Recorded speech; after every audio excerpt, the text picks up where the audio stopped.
Hoffinger, was your call important? Cohen, very. I wanted some reassurance that Mr. Trump had my back, especially as this dealt with issues that related to him. And Hoffinger, how did that call affect you in terms of how you acted? Cohen, when the President of the United States says, don't worry, I felt reassured because I had the President of the United States protecting me. It's his Justice Department should go nowhere. Danny, your reaction? I just want to make maybe a granular observation here, but I'd be willing to bet the prosecution has now taken the approach of, hey, they're not objecting to any of our leading questions. So let's just go to town because I want to point something out. We talked about this earlier. You don't always want to object just because a question's leading, because if it's inconsequential, who cares? You don't want to look like you're fighting back. But look at how critical some of these questions are. One, and again, this is not a perfect transcript, but prior to the FBI showing up, had you altered any of the recordings on your phone?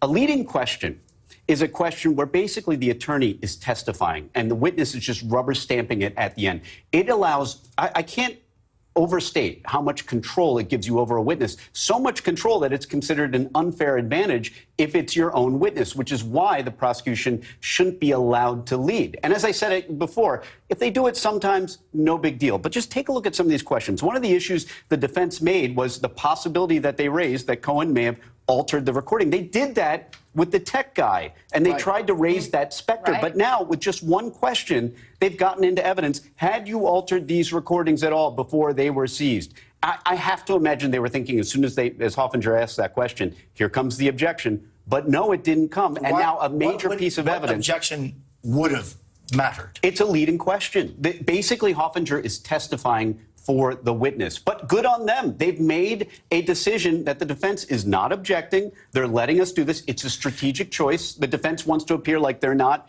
making ticky-tack objections. But you do that at your own risk because now they're getting in some major evidence and they're exerting tremendous control over a witness that I'm sure they were worried would be uncontrollable. And I'd be willing to bet, maybe we'll find out in a tell-all book years from now, that the prosecution got together and said, they're not objecting. Let's just lead until they stop us. Anyone? Yeah, Thoughts? Danny, I think that's a great point because, again, when the question is inconsequential, you're kind of sitting there and saying, well, what's the point of doing it? But this was of great consequence. And so I am wondering, and I hadn't seen that. You sharp eye on the iPad. Well, there are a number of them. There are a lot of questions like that that we're seeing right now about critical issues. Did you talk to Trump? You know, those are questions that could be leading and objectionable. And Maya, the issue of Jeff Sessions, the Attorney General at the time, being spoken about by the President of the United States, that's something that you'd think maybe the defense could have objected to. Well, yeah, I mean, there's part of this that on one level is not relevant at all to the case. So you could imagine them saying something about it, particularly for a high-profile candidate for office for whom this is actually a constant part of the news story, both because of January 6th and some of those pending prosecutions, but also because he's making statements on the campaign trail about what he will do, how he will use the Justice Department. So it's actually, you know, indirectly kind of calling in the campaign in a sense. And I don't mean that is the intent of prosecutors. That's not my point. But if you're sitting there as a New York juror, you are probably not immune from the fact that these are conversations that are actively in the news cycle about this election itself, and certainly as we reflect back on January 6th. So I actually am a little surprised we haven't heard more objection. On the other hand, you know, when you object, you are drawing the jury's attention in a greater way to the thing you are objecting to. So you also have to kind of balance, do I want to put a punctuation mark on this point for the jury? Let's go back into the document right now. The question asked was, did others reach out to you? What did they say? This is after he had this raid, after he reached out to Donald Trump, where he got that reassurance, but then never heard or never talked to Donald Trump after that. And he says others did reach out to them. Yes, he says, you're loved, don't worry, he's got your back, most powerful guy in the country, if not the world, you're going to be okay. This is what he's hearing, Cohen says, from other people. Hoffinger, did you initially maintain ties to President Trump? Cohen, only through other people. Believe that was extremely important to do. And some color from the courtroom. Trump's alert. He's paying attention to this particular testimony now. Let's go back outside the courthouse to our Yasmin Vasugian. And you have some reporting on other color from inside the courtroom, Cohen's demeanor, and how the jury is maybe acting during this time. We're not getting color necessarily on the jury. Remember, only the folks that are inside the courtroom can actually see the jury. If you're in the overflow room, you can't necessarily see the jury. But important to note when it comes to the way in which Cohen is addressing the jury, and I bring this up because some of the color that we're getting from inside the courtroom from Laura Jarrett, the two separate times in which Michael Cohen was asked, one, about the raid on his apartment in 2018, and then two, about the phone call that he got from Donald Trump and how it made him feel.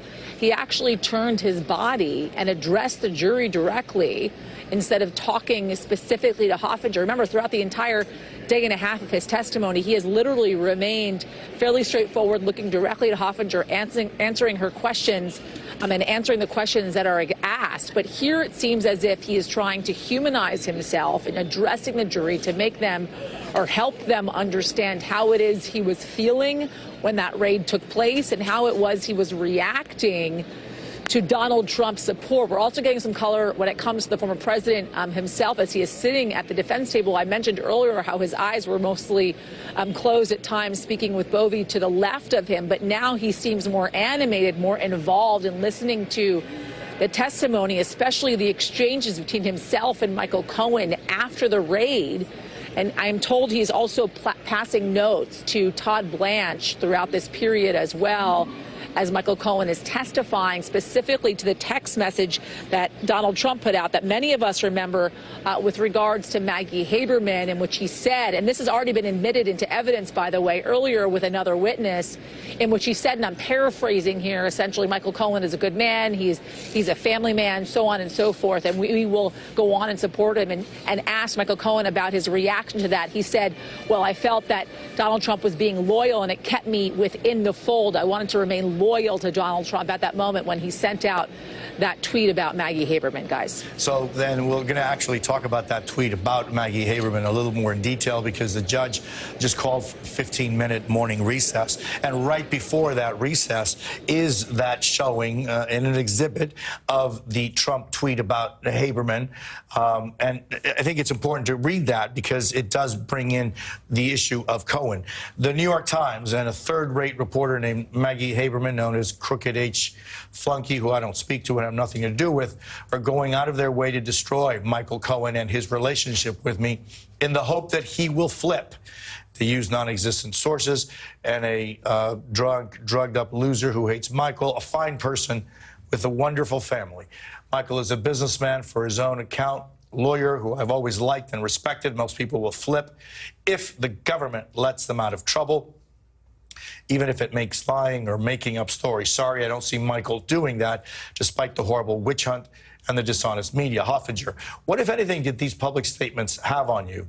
Cohen, it reinforced my loyalty and my intention to stay in the fold. And right before that recess, there was an objection by the defense. And it was sustained.